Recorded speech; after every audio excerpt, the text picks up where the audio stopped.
Hello friends, नमस्कार, प्रणाम। कैसे हैं आप लोग। आज मैं आपके लिए बवाल खबर आई हूँ। जो भी रितेश पांडे के फ़ैन है उसके लिए बवाल खबर लेकर आया हूँ। हाँ फ्रेंड्स, बता दूँ, कल एक वीडियो सॉन्ग आ रहा है जिस सॉन्ग का नाम है पूर्वी बयरिया। इस सॉन्ग को गाए हैं फ्रेंड हमारे रितेश पांडे हेलोकॉन, जिसका अभी व्यू 770 मिलियन क्रॉस कर गया है।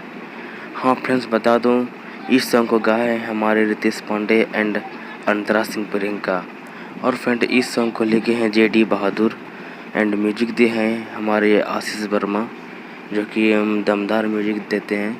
इस सॉन्ग का फ्रेंड्स कल वीडियो आ रहा है Riddhi music world YouTube channel से। आप लोग कल सुबह तैयार रहिए। जितने भी रितेश पांडे के फ़ैन हैं उसके लिए ये खबर है। कृपया इस वीडियो को लाइक कीजिए एंड शेयर कीजिए एंड जो भी नए हैं हमारे यूट्यूब चैनल को सब्सक्राइब कीजिए। बस यही कहना था। Love you to all my friends, family.